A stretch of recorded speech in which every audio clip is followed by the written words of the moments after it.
देखिए हर खबर यहीं पर। सब्सक्राइब कीजिए TV9 भारतवर्ष। चीन के वायरस वाले पाप की हकीकत सामने लाने की जिम्मेदारी निभाते हुए मुझे कब संक्रमण हो गया पता ही नहीं चला, लेकिन आपकी दुआओं से कोरोना को शिकस्त देकर अब मैं बिल्कुल ठीक हो चुकी हूँ। लेकिन गलवान घाटी में चीन की कायराना करतूत से जिस तरह हमारे 20 जांबाजों की शहादत हुई, उससे मन में एक आक्रोश है, गुस्सा है। मैं जानती हूँ आप भी मानवता के सबसे बड़े शत्रु चीन को सिसकते हुए देखना चाहते हैं, तो इसके लिए जरूरी है ठोस रणनीति और कूटनीति। सरकार भी यही कर रही है, यानी लाइन ऑफ एक्चुअल कंट्रोल पर चीन से निपटने की पूरी तैयारी कर ली गई है।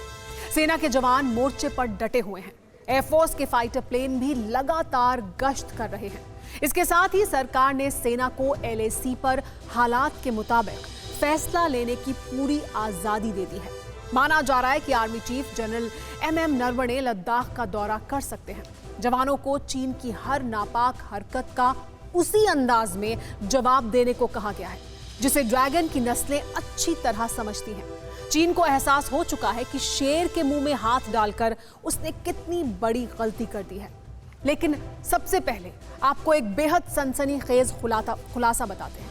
चीन अब तक गलवान में अपने सैनिकों की मौत से इनकार करता रहा है, लेकिन आज हम आपको बताएंगे कि गलवान में चीन के कितने सैनिक मारे गए, चीन ने इन्हें कहां दफनाया, कैसे छिपाया।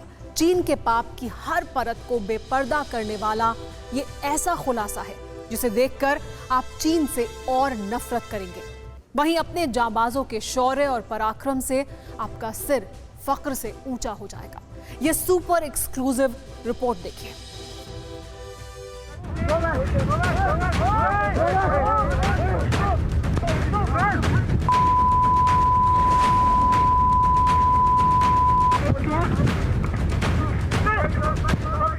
ऐसा ही हुआ था। ऐसे ही वज्र बनकर हमारे फौलादों ने चीन के चमगादड़ खोर फौजियों को मसला था।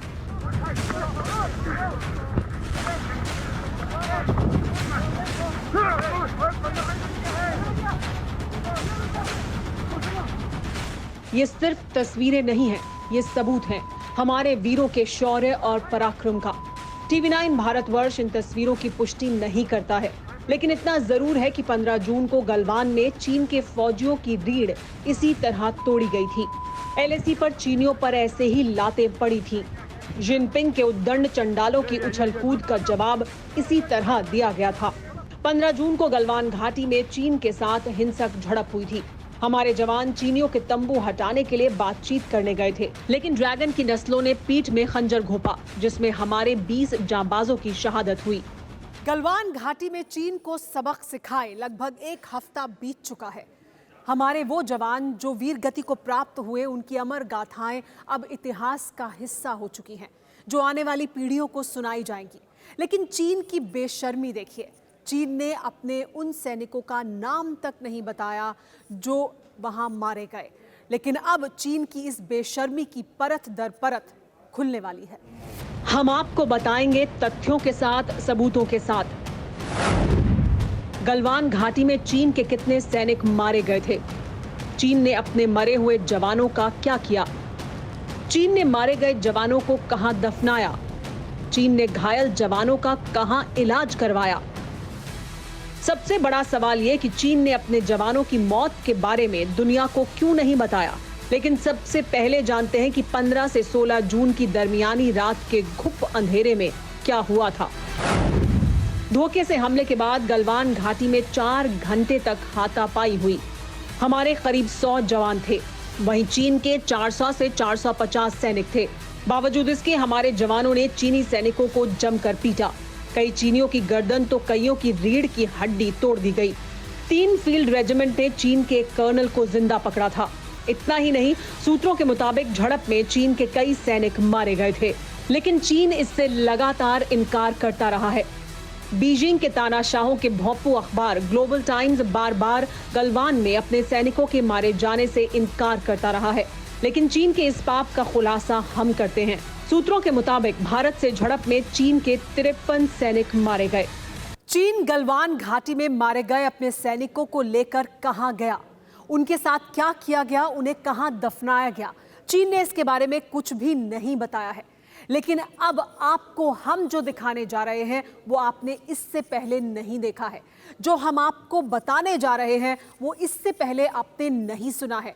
चीन की झूठ की एक एक परत खुल जाएगी आपके सामने। आगे 15 जून को हुई हिंसक झड़प के बाद गलवान घाटी में इसी तरह चीन के हेलीकॉप्टर मंडरा रहे थे, जो घाटी में बिखरे पड़े अपने बुज़दिल सैनिकों की लाशें उठाने के लिए चक्कर लगाते रहे।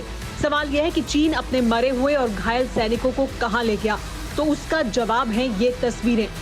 अक्साई चीन से सटे चीन के शिनजियांग प्रांत में ये चीनी फौज के नॉर्थ वेस्ट फ्रंटियर का हेडक्वार्टर है।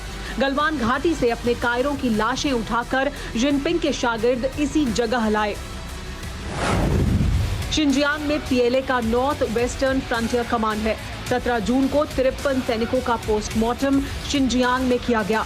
ज्यादातर सैनिकों की मौत गर्दन में चोट की वजह से सांस न ले पाने के कारण हुई। 15 जून को भारतीय सेना ने गलवान घाटी में चीन के गुरूर को चकनाचूर कर दिया था। हिंद के जांबाजों के शौर्य से चीन की ताकत पर ऐसा ग्रहण लगा जिसकी टीस चीन कभी नहीं भूल सकेगा।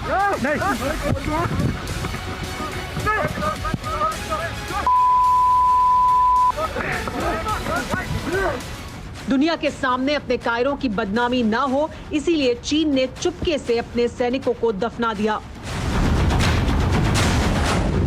भारतीय जांबाजों के हाथों चीन के 53 सैनिक मारे गए। इनमें से 52 के शव हॉस्पिटल से सीधे तिब्बत में दफनाए गए हैं। मरने वाले चीनी सैनिकों की उम्र 28 से 35 साल के बीच थी। सैनिकों के परिवार वालों को सिर्फ मौत की खबर दी गई। सैनिकों की मौत की खबर अलग अलग दिन दी गई। सभी की तैनाती भी अलग अलग जगह बताई गई। चीन ने यह सब इसलिए किया ताकि किसी को शक न हो कि जिस चमगादड़खोर फौज के झूठे गुमान में चीनी रहते हैं उसकी औकात जमाने को पता ना चल जाए। गलवान घाटी में चीन का एक कमांडर भी मारा गया था। चीन ने सिर्फ कमांडर के परिवार को ही शव सौंपा। कमांडर की मौत गलवान में हुई झड़प में बताई गई। मारे गए सैनिकों के परिवार वालों को मुआवजे के तौर पर 2.5 लाख युआन दिए गए। एलएसी पर हुई झड़प में चीन लगातार अपने सैनिकों की मौत से इनकार करता रहा है, लेकिन हकीकत यह है कि हमारे जांबाजों ने गलवान घाटी को चीनी चंडालों का कब्रिस्तान बना दिया था। एक एक जवान ने कई चीनियों को ढेर कर दिया था। हमारे जवानों के पराक्रम पर चीन की बोलती बंद है। गलवान पर चीन की खामोशी की वजह यही है। सवाल यह है कि चीन ने ऐसा क्यों किया, तो इसे 3 वजहों से समझिए। ज्यादा सैनिकों की मौत से चीन दुनिया के सामने मुंह नहीं दिखा सकता है। सैनिकों की मौत से चीन में जिनपिंग के खिलाफ बगावत हो सकती है। सच्चाई बताने से चीन की झूठी ताकत का गुरूर खाक में मिल सकता है। 53 सैनिकों की मौत पर चीन मातम मना रहा है। गलवान के बलवान यानी भारतीय फौज ने चीन की हेकड़ी हवा कर दी है। यही वजह है कि एलएसी पर चीन के मातम के निशान बिखरे पड़े हैं। हमारे जांबाजों ने दुनिया को डराने वाले जिनपिंग के शागिर्दों को बता दिया है कि अगर सरहद लांघोगे तो गर्दन से हाथ धो बैठोगे। न्यूज़ टॉप 9 रोज सुबह 7 बजे और शाम 7 बजे सिर्फ TV9 भारतवर्ष पर।